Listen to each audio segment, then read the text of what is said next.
जगन्नाथ दर्शक बंधु धर्मज्ञान TV YouTube channel परिवार को आपन को स्वागत।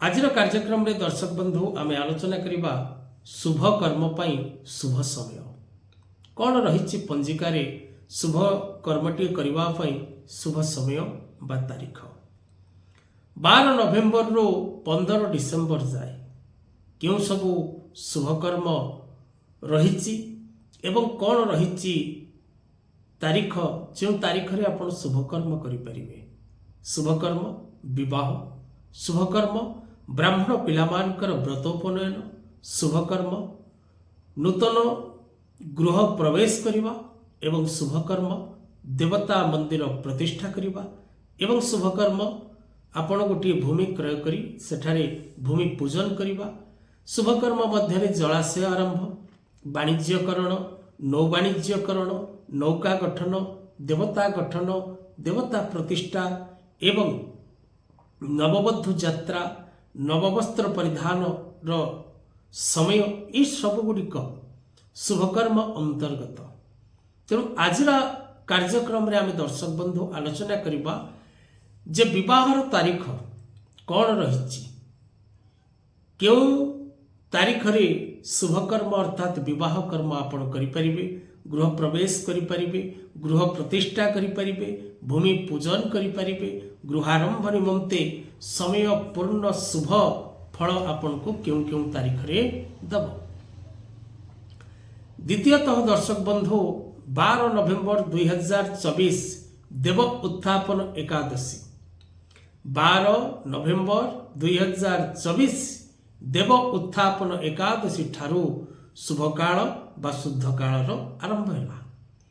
शुद्ध काल आरंभ होई 15 डिसेम्बर 2024 जाए रहिबो परे पुनः 2025 जनवरी मास 14 रु मार्च 13 तारीख पर्यंत मध्य शुद्ध काल रहिबो। ए शुद्ध काल समय रे आपण शुभ कर्म करि परिबे।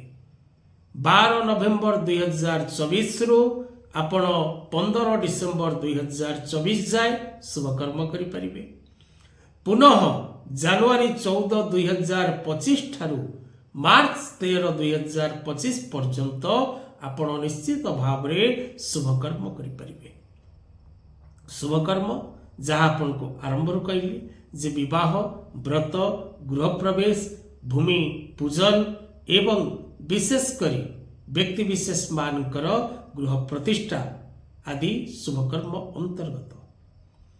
तेणु जदि आपणकर पुओटी बा झीटी अच्छी तार विवाह पई आपण चिंतित अछंती वयसाधिक हो सारी आपण शीघ्र विवाह कर्म संपादित करने को चाहते तेबे दर्शक बंधु विवाह तारीख रही नवेम्बर मासर 12 तारीख 13 तारीख 17 तारीख 18 तारीख 22 तारीख 23 तारीख 24 तारीख 25 तारीख 26 तारीख 27 तारीख 28 तारीख और 29 तारीख यह नवेम्बर मासर शुभ तारीख।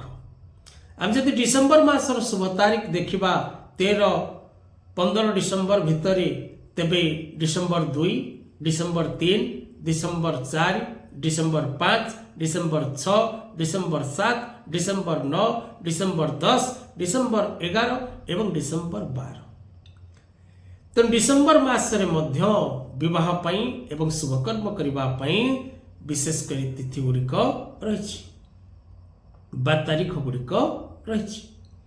मेष कर्कट कन्या बिछा और मकर राशि पिला मानकर जदि आपण विवाह करबा को चाहंती आपणकर पुओ हो बा झियो हो मेष राशि कर्कट राशि कन्या राशि बिछा राशि मकर राशि ए राशि आपणकर पुओ ही थाउ बा ए राशि आपणकर झियो ही थाउ जदि आपण तांकर विवाह करबा को चाहंती तेबे समय शुभप्रद रहिबो।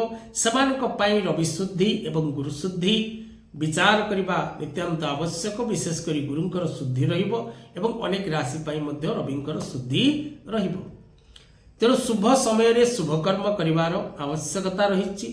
शुभ कर्म रे जदि आपण शुभ समय करंती शुभ समय रे आपण जदि शुभ कर्म करंती तबे निश्चित भाव रे आपण को शुभ फल ही प्राप्त होता है। तेणु दर्शक बंधु 12 नवेम्बर रु 15 डिसेम्बर 2024 जाए जो शुभ तारीख गुड़िक रही शुभकर्म ताहा कार्यक्रम माध्यम आपण निकटरे उपस्थापन करागला। आज कथावस्तु को एठी रखिबा।